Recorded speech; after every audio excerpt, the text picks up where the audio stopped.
Hello दोस्तों, स्वागत है आप सभी का इस वीडियो में। आज के इस वीडियो में आज हम लोग 149 से आगे के प्रश्नों को जानेंगे।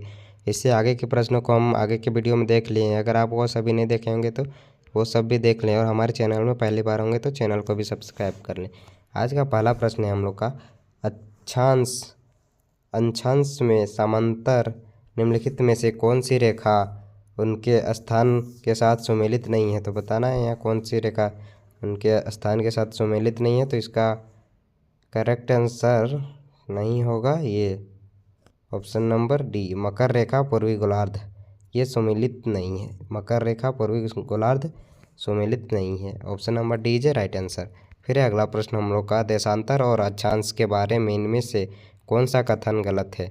ऑप्शन ए में है देशांतर भी एक दूसरे को प्रतिच्छेद नहीं करते हैं। ऑप्शन बी में 180 ई और 180 डिग्री डब्ल्यू एक ही देशांतरीय रेखा को समन्वित करते हैं। फिर अगला प्रश्न, अक्षांश रेखाएं एक दूसरे के समांतर होती है। ऑप्शन डी में अक्षांश कभी भी एक दूसरे को प्रतिच्छेद नहीं करती है। तो इसका राइट आंसर हो जाएगा ऑप्शन नंबर ए, देशांतर कभी भी एक दूसरे को प्रतिच्छेद नहीं करती है। Option number A is a correct answer.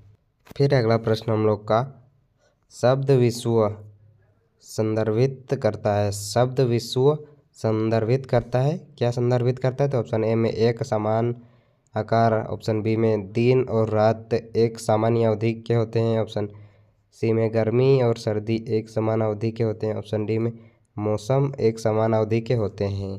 तो शब्द विश्व संदर्भित करता है option number D, option number B, दिन और रात एक समान अवधि के होते हैं। तो कौन करता है, तो विश्व करता है। शब्द विश्व इज ए करेक्ट आंसर, शब्द विश्व करता है। तो इसका राइट आंसर हो जाएगा option number B is a correct answer. फिर अगला प्रश्न हम लोग का, भूमध्य रेखा पर सूर्य की किरणें सीधी पड़ती है। बताना है भूमध्य रेखा पर सूर्य की किरणें सीधी पड़ती है। तो ऑप्शन ए में एक वर्ष में 4 बार, ऑप्शन बी में है वर्ष में 1 बार, ऑप्शन सी में संपूर्ण वर्ष, ऑप्शन डी में वर्ष में 2 बार। तो इसका राइट आंसर आ जाएगा ऑप्शन नंबर डी, वर्ष में 2 बार। Option number D is a correct answer. भूमध्य रेखा पर सूर्य की किरणें वर्ष में 2 बार पड़ता है। फिर अगला प्रश्न हम लोग का, 21 मार्च और 23 दिसंबर को सूर्य की किरणें सीधे भूमध्य रेखा पर पड़ती है, जिसके कारण पृथ्वी पर दिन और रात बराबर होते हैं। इसे ब्लैंक स्पेस कहा जाता है। क्या कहा जाता है, तो इसे कहा जाता है विश्व कहा जाता है, विश्व। Option number A is a correct answer. फिर अगला प्रश्न हम लोग का, ग्लोब पर अक्षांश की सबसे लंबी रेखा इनमें से कौन सी है। तो इसका करेक्ट आंसर हो जाएगा हम लोग का ऑप्शन नंबर बी, भूमध्य रेखा। भूमध्य रेखा अक्षांश की सबसे लंबी रेखा है। अगला प्रश्न है हम लोग का, पृथ्वी की दूरी कांतिवृत्त के तल पर ब्लैंक स्पेस के कोण पर आनत है। इसका राइट आंसर हो जाएगा ऑप्शन नंबर डी, 60.60।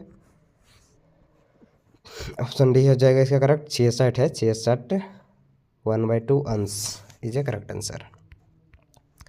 फिर अगला प्रश्न हम लोग का, निम्न में से कौन सा विकल्प विश्व का सबसे अच्छा वर्णन है। तो इसका राइट आंसर हो जाएगा ऑप्शन नंबर सी, कोई भी ध्रुव सूर्य की ओर झुका नहीं है, यह वर्ण सत्य है।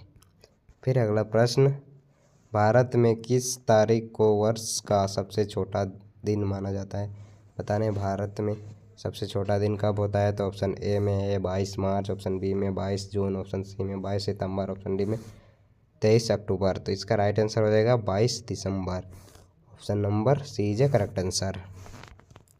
देख सकते हैं आरआरबी एनटीपीसी 2021 में पूछा गया क्वेश्चन है, काफ़ी वीवीआई प्रश्न है। फिर अगला प्रश्न, एक वर्ष में कितनी बार आता है। तो इसका राइट आंसर हो जाएगा हम लोग का 2 बार। Option number B is a correct answer, 2 बार आता है। फिर अगला प्रश्न, सामान्य पूरे ग्रह पर लगभग समान रात और दिन को ब्लैंक स्पेस कहते हैं, क्या कहते हैं। तो इसका राइट आंसर हो जाएगा ऑप्शन नंबर सी, विश्व कहते हैं। Option number C is a correct answer. फिर अगला प्रश्न हम लोग का, निम्नलिखित में से किस देशांतर को अंतर्राष्ट्रीय तिथि रेखा माना जाता है? तो इसका राइट आंसर हो जाएगा 180 डिग्री। 180 डिग्री को अंतर्राष्ट्रीय तिथि रेखा माना जाता है। फिर अगला प्रश्न, निम्नलिखित में से किस देश में एक से अधिक मानक मयोत्तर रेखाएं हैं? तो कौन सा देश में है? तो इसका राइट आंसर हो जाएगा हम लोग का ऑप्शन नंबर ए यानी यूएसए में है। Option number A is a correct answer. फिर अगला प्रश्न हम लोग का, अंतर्राष्ट्रीय तिथि रेखा ब्लैंक स्पेस से होकर गुजरती है, किससे होकर गुजरती है? तो 180 डिग्री ग्रीनविच से होकर गुजरती है। Option number B correct answer. आज के लिए इतना ही। अगर वीडियो को अच्छा लगा और आप आगे भी ऐसा प्रश्न देखना चाहते हैं तो हमारे चैनल से जुड़े रहें। Thanks for watching.